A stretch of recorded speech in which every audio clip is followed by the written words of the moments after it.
is a Bramble Jam podcast. Hi, I'm Bran, and I think I'm over here loving Lifetime Christmas movies. I'm Dan, and I think I'm over here despising Lifetime Christmas movies. I'm Alonzo, and I'm totally open to the idea of Lifetime Christmas movies, and this is the Deck the Hallmark podcast.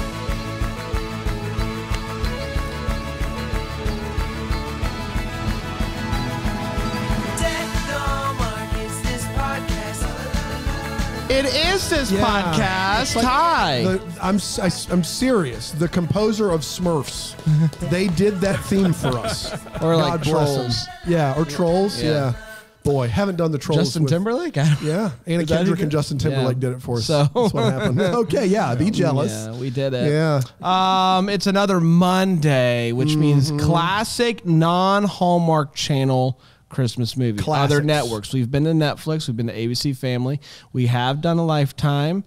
We did it Up TV. We're going to do a 50-year-old movie for Alonzo's birthday. Wow. It's a true story. Man, I'm so happy. and Dan, you'll be shocked because it's almost like a real movie. What? Get out of here. Serious? Yeah. We'll see. I don't want to oversell it. Okay. But, you know. All right. Fair enough. But that's Not coming interested. in May. Not interested. We saved it. We saved it in May for sweeps. That's what we saved it Yeah, for. there you go. Sweeps.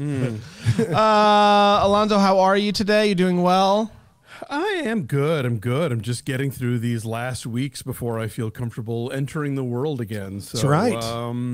It's a lot of list making of places I'd like to go maybe, but then also sort of a tiny little bit of panic of like, you know what? It's been real cozy to just not leave my apartment for 14 months. And it's going to be something of an abrupt shift. So I'm hoping to take it in months. In little stages, little increments, before I jump back into the deep end. Is Greenville, South Carolina on that list of places you're planning on? Long term for sure. Right. It's always been a bucket list item of mine. So Yeah, and Greenville is everyone's bucket You got list. brothers that live in Atlanta. The least you could do is hop up 2 hours up the road for us. Oh, sure. It's right around the corner. Alonzo, this is not the space, but we've already recorded a film and a movie. I want to hear about what you think about the ArcLight Dome be closing down.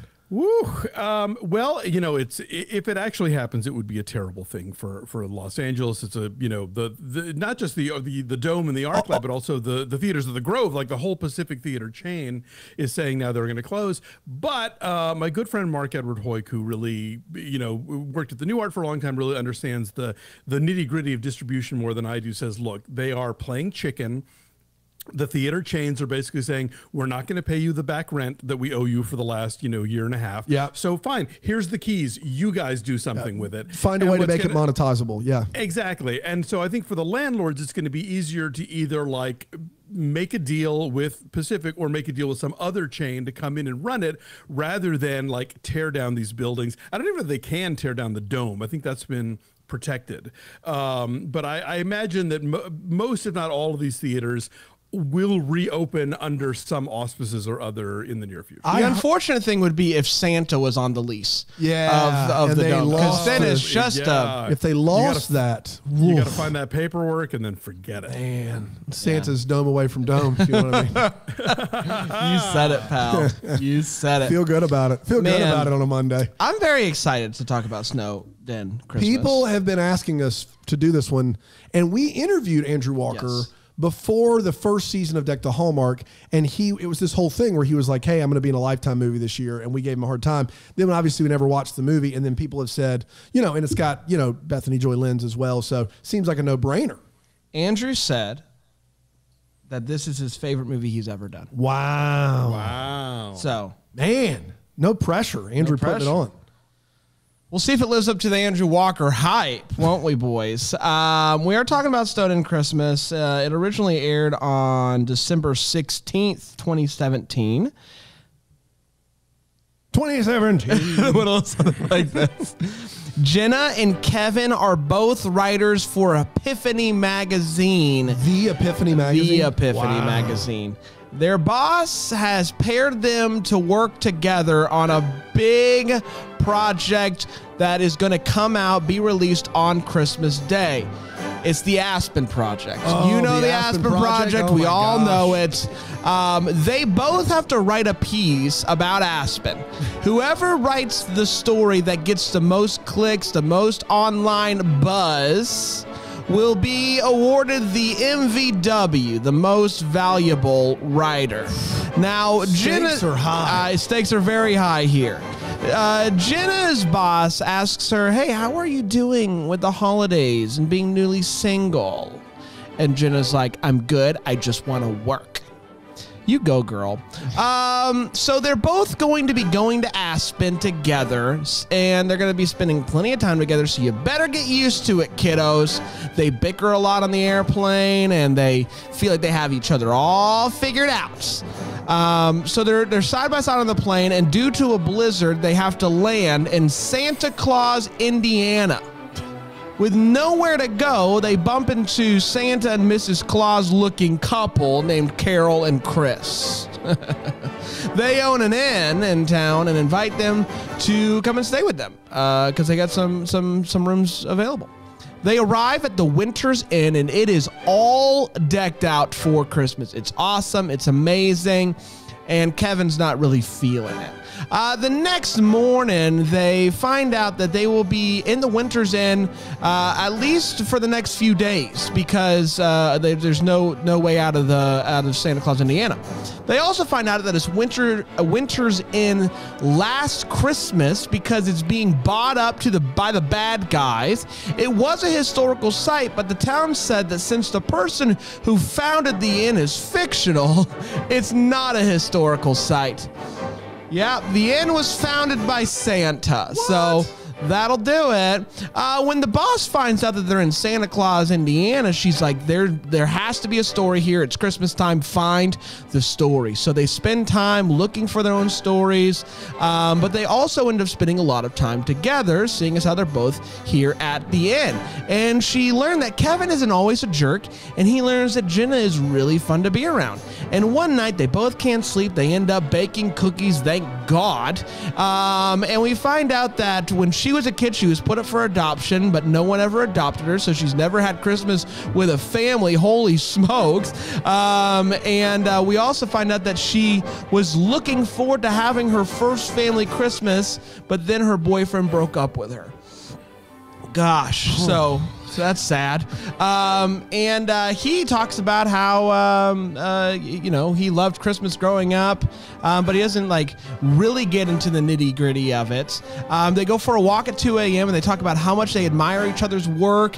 And the next day he's like, hey, I want to take you for a drive. And on the way, he's like, I want to tell you about my family. My dad passed away 3 years ago. I have not been back home since. And so I want you to come with me, keep me company, because they're just right up the road here in Indiana. So they have a fantastic day with the family. And on the way back, he's like, hey, I'd love for you to come with me on Christmas morning. But uh-oh, she's asleep already. Carry the conversation, Kev. Come on.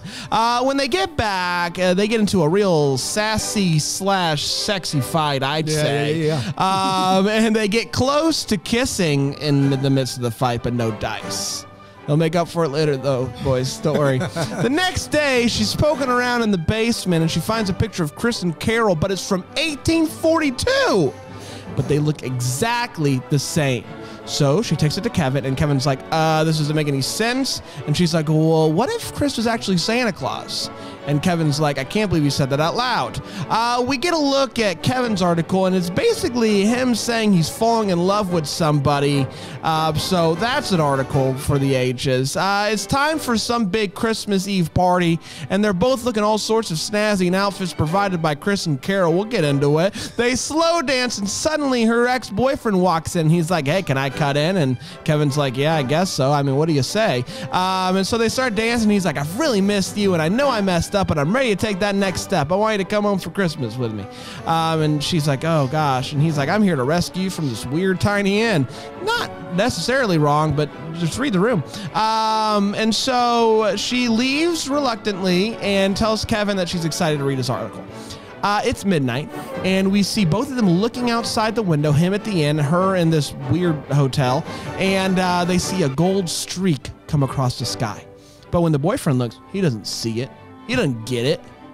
Kevin then looks in the jacket pocket and he sees a certificate proving that the end was started when they said it was started by Santa. The certificate is there.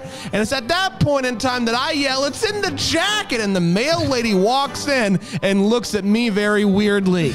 I'm sorry, mail lady. I was very excited by this. Kevin then combines the articles, sends them on its way.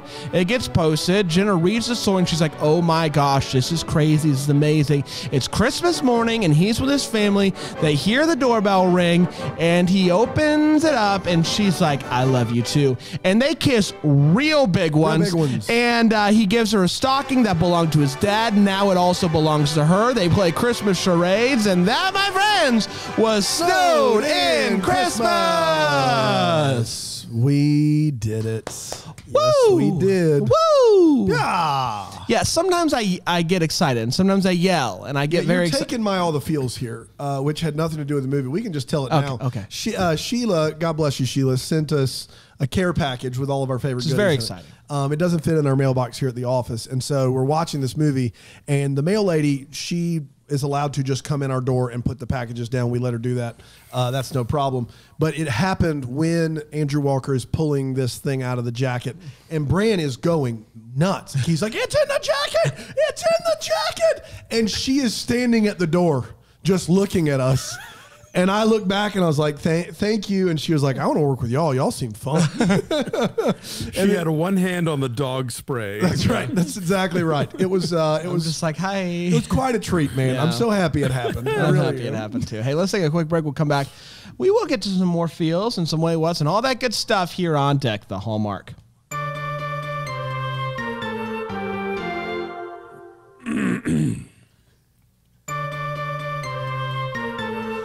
That was an ad for a throat clearing magazine. That's what that was. Yeah, it's good though. It's good. It's a good ad. It's a good ad. I don't know what you want. Guys, we're talking Snowed in Christmas 2017 Lifetime, Andrew Walker, Bethany Joy Lenz. Let's talk about it. Let's start with the hot take, and I'm going to start with my good friend Alonzo. Alonzo, what did you think about this movie? Don't you dare hold back. No bars held. I'm inclined to agree with Andrew Walker. This probably is his best Christmas movie that I've seen, and I think I've seen all of them. This is charming, and the two of them are super good at doing this exact kind of movie. And we talk about this is the reindeer fly kind of movie. Like they allow for, like, there's Santa and there's magic and there's all the stuff that Hallmark has sort of shied away from in recent years, but it works if you do it right. And I think this movie does it pretty well. Adorable central couple, and we'll have wait what's and whatnot, but I'd say this does what it says on the box. I love it. I love it so much. It's everything. It's everything that I want. And I just absolutely love Andrew and Bethany together. I just think it works every time. And the Christmas and the way that they were able to bicker back and forth and talk over each other and all that stuff was just really working for me. I love it. And I think, Andrew, Dan and I were talking about this as we were watching the movie, but Andrew, he's always, I'm never upset to see Andrew, but there are certain people that he works with that you can just tell it's just add that little extra something special. And he gets that with Bethany and he gets that with Nikki. And he was just at another level in this movie than where he, is on some other Hallmark movies with, just some other actors that are great. And I'm never upset that it's happening, but these movies, like with Nikki and Bethany, are just at another level. He just works so well with them, and the chemistry is there. Bethany Joy Lenz is just always fantastic. And so seeing these two work together, I loved it. And the Christmas was just it was everything. It was everything. Is what I'm trying to say. It was everything. So with a few tweaks, this movie could be a good horror movie. And not just an okay horror movie, like a really good horror movie. It's not, you don't have to go a long way when they're already tailoring suits for people they don't know. But there also is quite a bit of like Christmas magic, like a whole boatload of Christmas magic. And there's a bevy of wait what's. Having said all of that, it's a thumbs up from Dan. Yeah! It's a like from Dan, and we are 2 Lifetime movies and 2 likes for me, and I don't know what's going on, but this movie works if you like. I don't know if I would ever watch this movie again. I don't think I would choose to necessarily, but if this is your thing, like if Christmas movies on TV are your thing, I don't know how you can do better than this. Like, I think Love at the Christmas Table aspires to be an actual film, and sometimes to its detriment, but because of that, it's really a special movie. This movie, it just is wheelhouse. If you love these movies and you've not seen this one, you need to see it immediately. I've said Bethany Joy Lenz is the best at this. I stand by that 100%. She's remarkable in this movie. Andrew Walker is great. They get to bicker. They get to fight. They get to be funny. I don't know if that's a Lifetime thing, and Hallmark is just like slow to catch up with that. It's really good. It has feels, so much Christmas, so much dumb magic, wait, what stuff.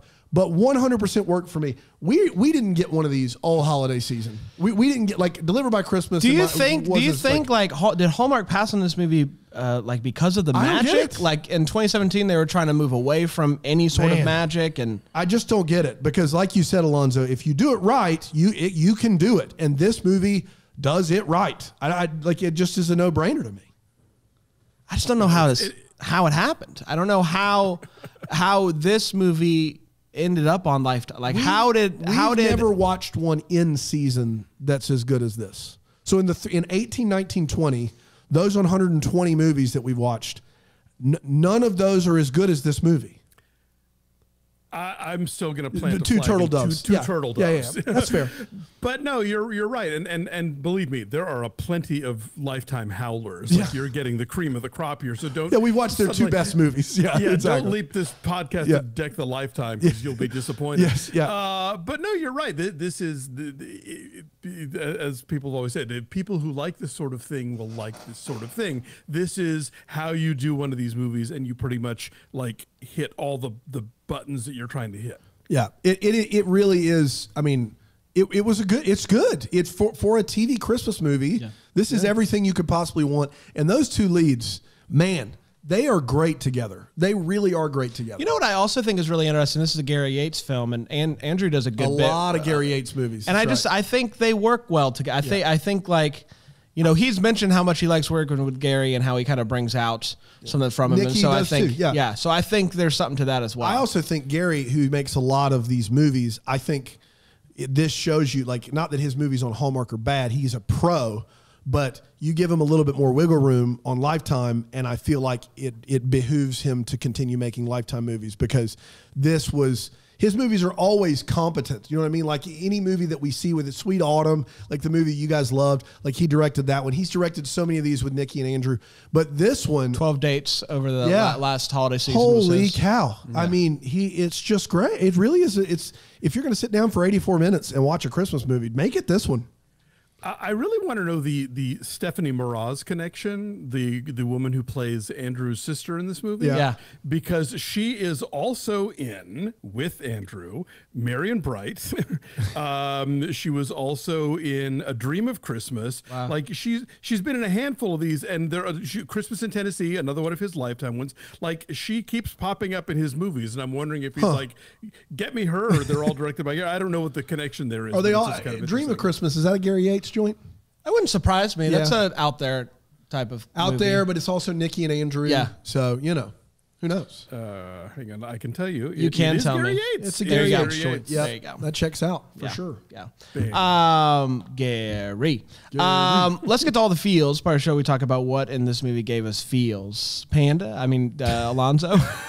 I can't believe second shot, boys. I can't believe we got this far. That's true. We got this far. It has been a lot of me going to Panda first, so I should be given an award and also slapped at the same time. This is a little Deck the Hallmark trivia. We used to not go to Panda first. Sure. But then sometimes he wouldn't have anything. Yeah, right. So like if we went out of order, I used to float around. I used to jump. So like if I did my 2 wait whats and then we only had 2 and then you did 2 wait whats, sometimes he was over there kind of, and it was funny for us, but it wasn't as good a podcast, and so we just we skipped the middleman there. I also love him being first because we get to change his mind. Yes. Yeah. I was going to say he is swayable. Oh yeah, for sure. It's big fun. No, this reminds me of the time that my mother went through all three of my brother's names and then the dog's name before getting mine. There it is. I've That's been right. there for sure. Classic.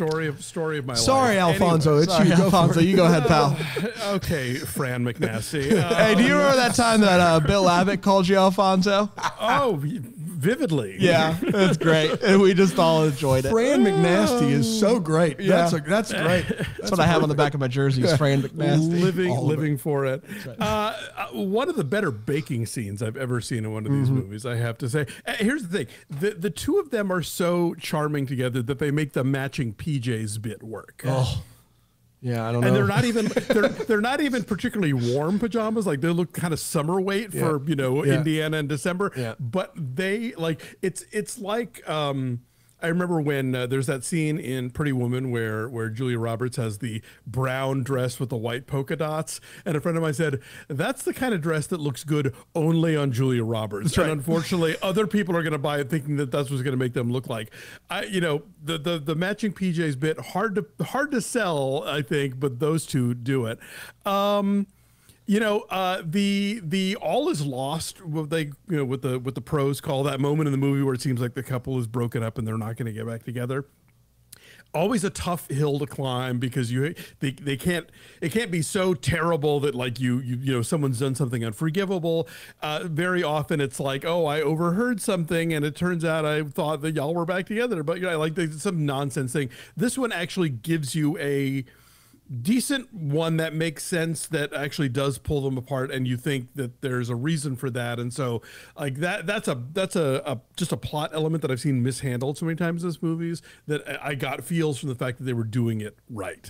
And yeah, at the end they kiss big ones. Big Yes, ones, man. no doubt about it. I was writing notes and Dan was like, they're still kissing. They're still kissing. They're still going. You keep writing.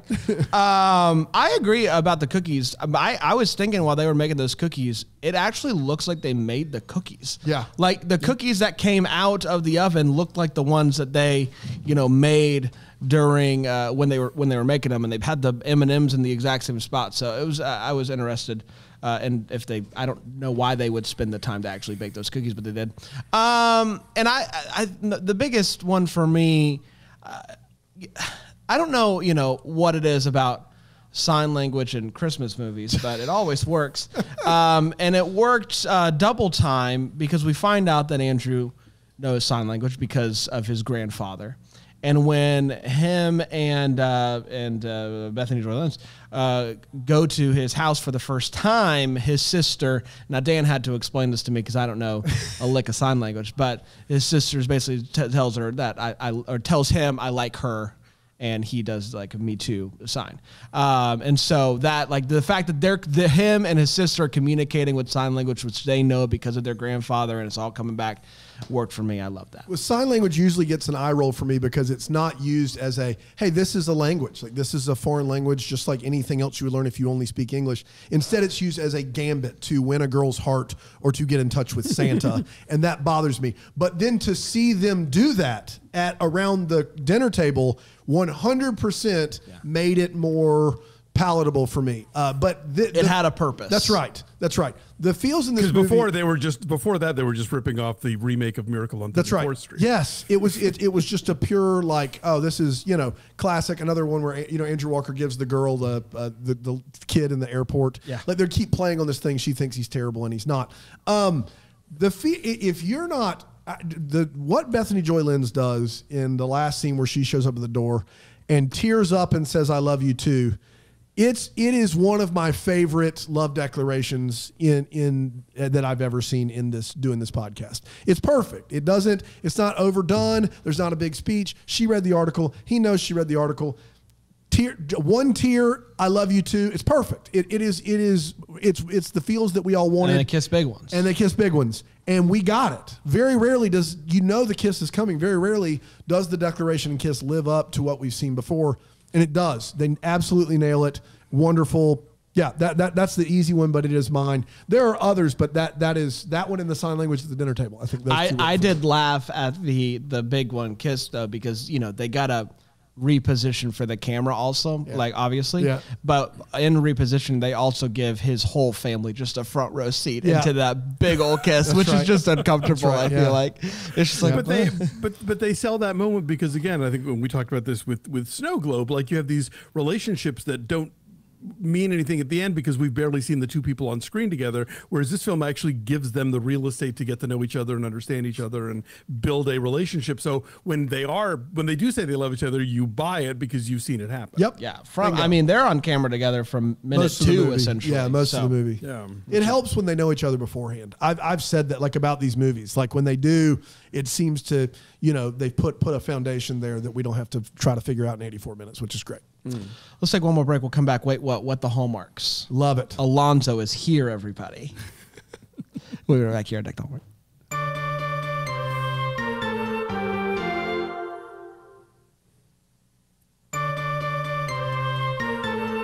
Welcome back to Deck the Hallmark. Very excited to be talking about this movie with my friends today, and I'm very excited for the Wait What part of the show where we talk about what in this movie made us go wait what. And I'm going to start with Alonzo. Alonzo? Wait, what? And to be clear, I'm not insulted when you call me Panda. You shouldn't be. I adore him. So I want to be very clear about that. Panda's angry. He's watching live. He's angry. I know. I don't want to poke that bear. Panda's like, you should be so lucky. Now, in the way that you guys see movies about schools and teaching and whatnot, and are extra annoyed at what they get wrong, that's me in magazines. Yeah, I was a magazine editor for like 6 years, not an editor, but like I was an arts editor at a magazine for 6 years. And so I know enough to know when these movies are going completely off the bean. So yeah, our publication is suffering financially. So we're sending two of you to Aspen. That was my first one. I wrote down, these are tough times in journalism, which is why I'm sending two of you to Aspen. Right. And then to basically, and only, two enter the Thunderdome and only one can leave. You know, this is like Glengarry Glen Ross. Yeah. Second prize is a set of steak knives. Third prize is you're fired. That's right. The art of being a good journalist is finding the extraordinary in the ordinary. I don't know that that's true. No. I think you made that up. That sounds like... I think maybe that's the art of being a good Pinterest person or something, but I don't know that it's necessarily the art of being a good journalist. These saltine crackers are amazing. That's a good journalist right there. There you go. A1. You get to keep your job. Bethany Joy Lenz, a hardworking researcher that she is, research pro. She's always talking about how like she does the research. She uses Bing. Yeah, come on. It's a Microsoft. This movie is sponsored heavily by Microsoft. She has a Microsoft phone. Windows phone in the movie. Oh, brother. Which was does she have a Zune too? I think it was after the Zune, but she has a Windows brand computer, a Windows brand phone, and Bing. They were not messing around with this thing. Clearly not. Yikes. Bing. Yeesh. Their whole sort of mid-movie conflict about like, what's your article is kind of nonsense, and I'm glad we got over that really quickly because it was just, what? She goes up to the attic to look for this certificate, and there are more Christmas decorations sitting up there that haven't already been put out. I'm like... This house already has like every square inch is festooned. Surely they would have found room for these other 4 Santas that you're like what over. happened to them? Like, I don't know if you know this, but put those in the attic. They've been there 175 years. Fair enough. But you know what? Maybe they're also hoarders. I don't know. Like if you're not going to put them out, then throw them away. I don't know. The Dan mentioned this being a horror movie. I will say every time she finds the vintage scary old daguerreotype photos of the two of them, I kept waiting for her to find like the 1920 New Year's Eve party at the Overlook Hotel with Jack Nicholson in front. That was total nightmare. Her seeing the pictures in the attic made me want to send this to like Scott Derrickson for Sinister 3. Like that's what made me want to do. Like, bro, like this is it. This is the one you've been missing. This is the Christmas version. That's right. Christmas Sinister. That's what I need in my life for sure. And then finally, just the articles sound terrible, like as they always do in these movies. So bad. the idea that I'm going to save my career by writing an article about how I learned to love Christmas again because I fell in love. Like, no. Career and saved. Also, yeah. Plus the idea that like a lifestyle magazine is going to send reporters out right before Christmas to write a big article that's going to post on Christmas Day. That's not how any of this works. No one is reading anything on the internet on Christmas Day. And if they are, it's canned stuff that they planned weeks ago because everybody went home. So yeah. Anyway, that's all I got. I just want to piggyback on the whole, like, they don't have any money, but they're sending two people out to Aspen. I also just was confused as to, like, what the stakes are. Like, so if you write the one with the most clicks, you get, it's not a promotion. It's just you're the most valuable writer. You're the best. Bestest. You get a big old thumbs up from me. Right. You get an attaboy. And the second best, you just get to keep doing what you're doing. We will fire other people though, but you two are both very much safe. I was just confused by that whole thing. At one point, he says, "I'm writing for my job."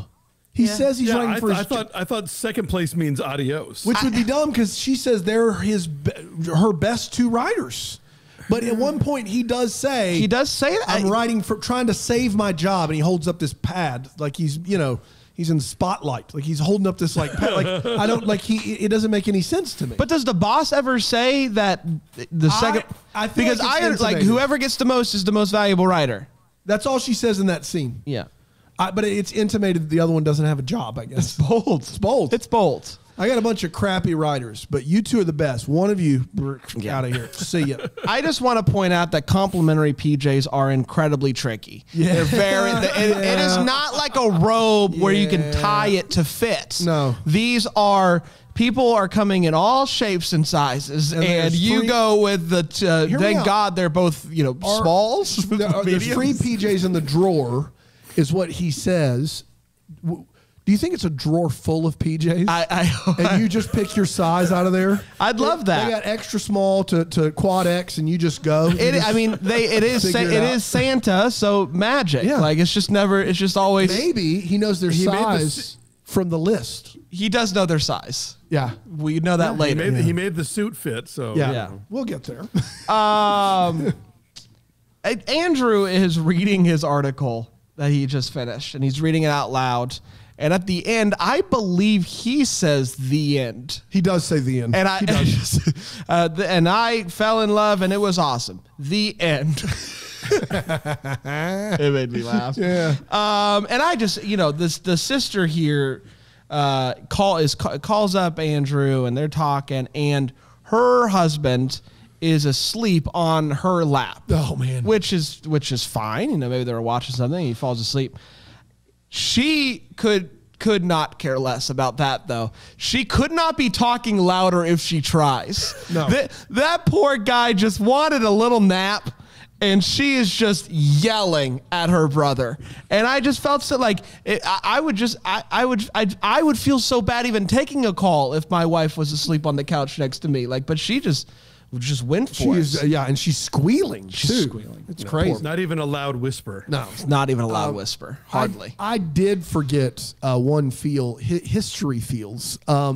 They say in this movie that the inn has been open since 1832. Why did they say that year? Alonzo, do you happen to know? Is that the publication of like A Christmas Carol or it was the publication from St. Nicholas? of 'Twas the Night Before Christmas. Yes, Visit from St. Nicholas. The second one was correct. That from that time, 'Twas the Night Before Christmas, they've opened the inn. That's next level. That's doing your research magic right there, yes. Which is impressive to me. That's like in Christmas Chronicles 2, where they bring turkey into it. Like, okay, you've clearly done some reading. I've not seen those, but I'll take your word for it. Every time they're on screen together in Santa Claus, Indiana, makes sense as to why they need to be together, aside from why they're staying there in the first place. Like, you are a $200 flight to New York away. You could drive it in a day. You are not getting to Aspen. The west half of the country clearly is closed for some reason. but nothing is a matter in between Indiana and New York. They do say all the flights are canceled. They said to Aspen. They say to Aspen. They don't say back to New York. I think they say... No, because he says it's clearing up out there. He says to Santa, it's clearing up out there. And Santa says, there's no more flights to Aspen. What were you going to say, Alonzo? Doesn't the boss reassign them and say stay once they're stuck? And then after that, even if the weather clears, they're still going to stick around? But that doesn't happen right away. There are hours. There was a day where they could have been like, we're not staying in this podunk BFE any longer than we have to. We're out of here. And they don't. They're just like, what are we going to do? We're stuck in Indiana. And it doesn't make any sense. But after that, I'm on board. Let's talk horror movies, shall we? Put on my clothes, said the 160-year-old person, innkeeper, to the tenant twice. What? So they have pajamas. That's bad. But then they said, it's a fancy event. Don't worry. The missus and I, Santa and Mrs. Claus, picked out outfits for you, and we had them tailored for you. What is going on here? Did Mrs. Claus crawl into bed with Bethany Joy Lenz and measure her? Did that happen? Is that scene on the cutting room floor? This is not okay. Also, before the Christmas Eve party, at night in the inn, no one is there, ever. The nighttime scenes in the inn are Santa, Mrs. Claus, Andrew, and Joy. That's it. No one else is there until the Christmas Eve party. Daytime, it's full. Everybody's there eating breakfast. Nighttime, empty. I am very concerned. I wonder if like all those Santa people, is Krampus. Yeah. I wonder if all those people that are there are just like there for like it's a restaurant maybe. Like so they all go to the eats. Want to go get Carol's cooking. Yeah, but we don't stay there. Yeah. Maybe it's just a couple of rooms. Man, I don't know. Next up, does Bethany Joy Lenz's character have narcolepsy? Because she is in the car having a very romantic conversation. They go to him. He literally says, do you want to come to my parents' house for Christmas? She's asleep. There's some sort of medical condition there, and I feel like we need to get to the bottom of that. Next off, Andrew has the old electronic football game. They call it electronic quarterback. I don't know if they couldn't call it electronic football. It's called electronic football. You see the Coleco. That's logo. right. You see the Coleco logo. Here's the thing that bothers me. He has not beaten his top score since he was 12, and he plays it all the time. He reached a ceiling of electronic quarterback at 12, even though he's been playing for 20 more years. He cannot beat the score he got when he was in 6th grade. Some people peak in grammar school, Some people peak in 6th grade. And the stick-to-itiveness of this guy to keep playing for 20 years after he just can't match what he did as a 12-year-old. I mean, maybe he just recently found it again and fell back in love with it. All the time. Plays all the time now. Recently found it. I don't know. Also, they portray Andrew Walker to be very unkempt and disheveled, and he's packing a bag by just balling up clothes and throwing. And I am fine with that because that's who I am. Having said that, you don't wear the shirts Andrew Walker wears and be that guy. You got two options. You wear the same shirt every day because it doesn't ever look wrinkled, or you've got to make sure your clothes look good. You don't have this option where you ball everything up, chuck it in a bag, and it all looks permanently pressed when you put it on. That's just not how life works, unfortunately, even for Andrew. Those Henleys are smooth. Those Henrys are smooth. That's exactly right. Andrew Walker's initial idea for a piece in Santa Claus, Indiana, and I hope you're sitting down because he thinks this is going to reel in the clicks and save his job, is how to find the fastest sled for the holidays. The people have a right to know. I've been wondering how to speed my sled up. I do. He did once he wrote it. Sled. Once he wrote it down, he knew it was a mistake. Like, I don't know, put weights on it. Like, it's just pretty straightforward. There's your 1-sentence article. That was as bad as this movie gets. Anytime they're at his family's house, everyone has a seat that's comfortable except Andrew. And he does this thing where he leans on his elbow, like reclines and lays long ways in the middle of the floor on hardwood floor. And I'm just wondering, does anybody actually do that in real life? No, he's reclining like he's at Passover. It is absurd. And it's hardwood floor. Yeah. He's not leaning against anything. He's doing could core not be more exercises. uncomfortable. Everyone else is eating Christmas popcorn. My man's doing Pilates. The only reason they did it is because they wanted to have a shot of He's him even in got front of the one- He's fire. even got one of the knees up Yeah. in the air. Like, who's comfortable? Like, maybe like on a waterbed? I don't know. Like, you're just on a hardwood floor in the center of the room? It doesn't make any sense to me at all. I don't understand that. It doesn't work. for Gary, me. can I get up yet? No. We're doing another one. Stay still. Get to your spot. That reminds me. Sorry, quick correction to Brand's synopsis. It's not that he hasn't seen the family in years; it's that he hasn't been home for Christmas. That's right. 3 years. That's right. years. He actually does see the family. Well, I thought I said he hasn't been home. Yeah. For years, which I did. Like, I felt like he said he hasn't been home. He has seen. No. He makes it clear he has seen the He family. goes home, just not over the holidays. Just not at Christmas. He does go home. Yeah. Okay.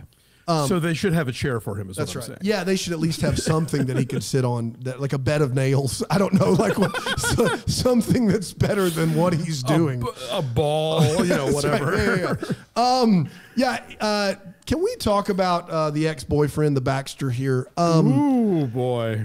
I don't know what to make heads or tails of this guy, because his family has like butlers and maids and so much money, and he whisks her away from a Christmas Eve party to a Motel 6.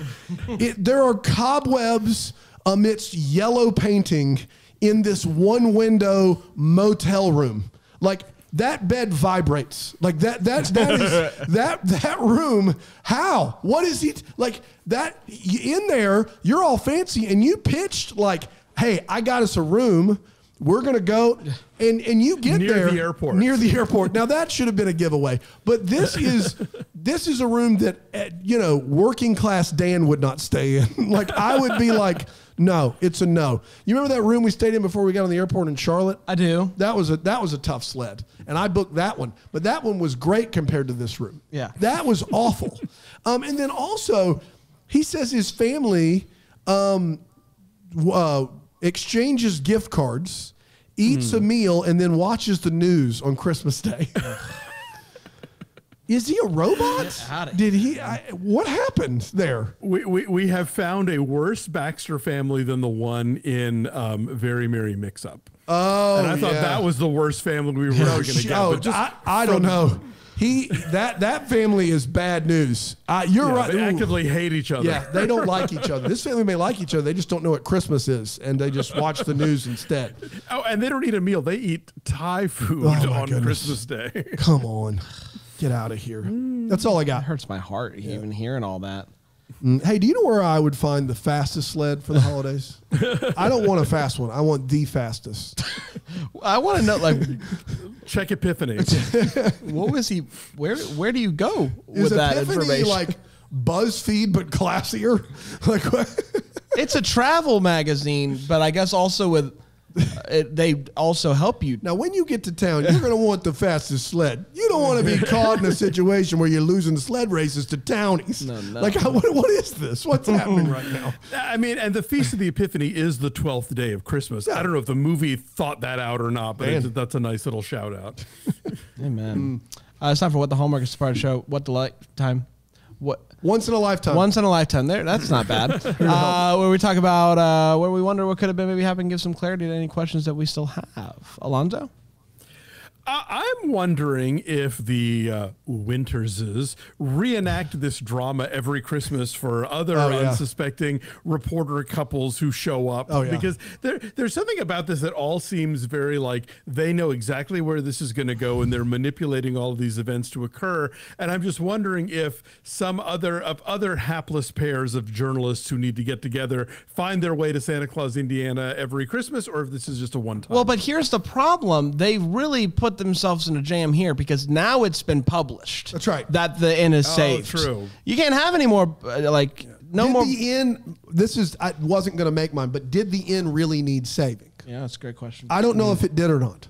I don't know if this was just their gambit this year. Like they have 12 different. It's like the house in the cabin in the woods. It's like they got a board full and they just spin it. Like, what are we doing this year? Oh, save the end. Okay, let's save the end. Let's do it.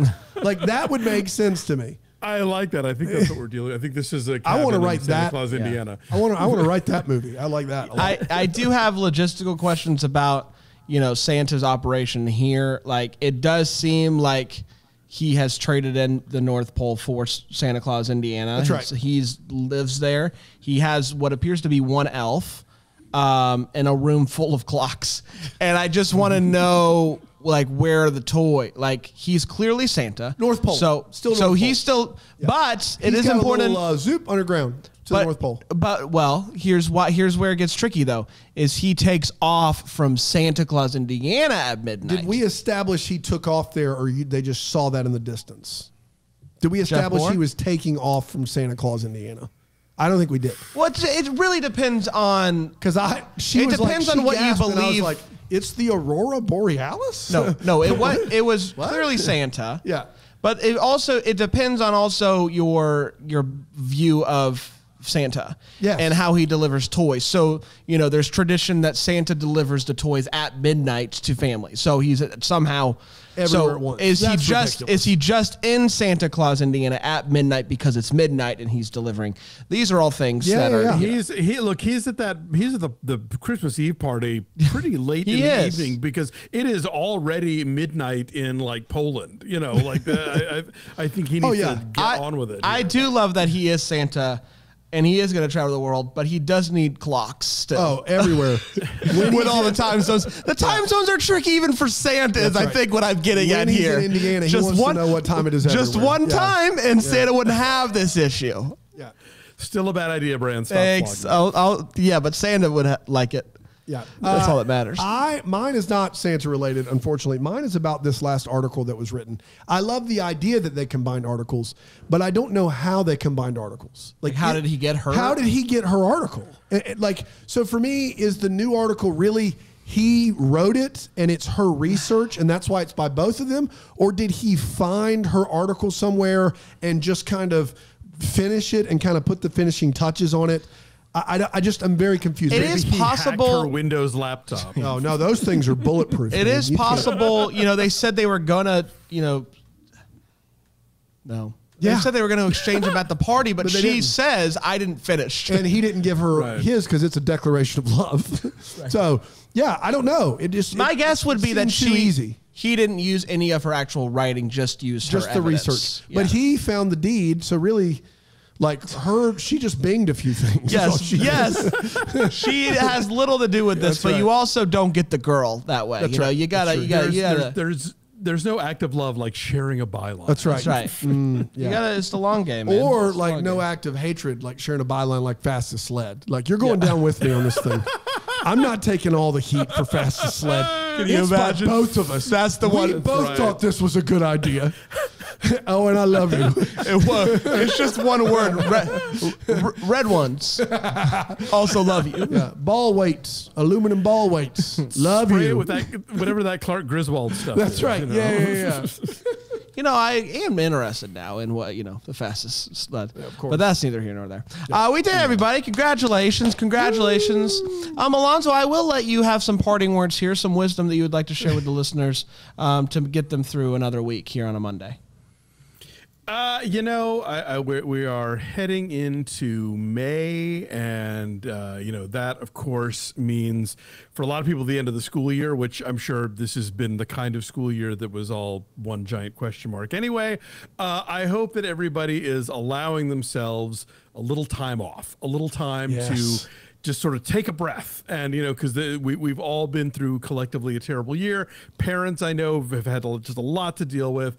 And, as much as I want everybody to, be smart about this and keep wearing masks in public places and don't rush to like crowded indoor things, like cut yourself some slack. Give yourself a break. I love Be it. nice Wow. to you. You deserve You know what? You know what? And that segues perfectly. We should do that. I think we're going to do it. I think we're going to take a whole week off in May. I love it. What do you think? Like May 10th to 15th? I think May 10th to 15th, no Deck the Hallmark. No Deck the Hallmark. Just a all week off. The whole week off. And if no you Deck don't the like Hallmark. that idea, blame Alonzo. Let me just say this. If you, by May 10th, are all caught up on every episode we've ever done, you need the week off too. Yeah, you do. You need it off too. Don't act like you don't need that week off, because you do.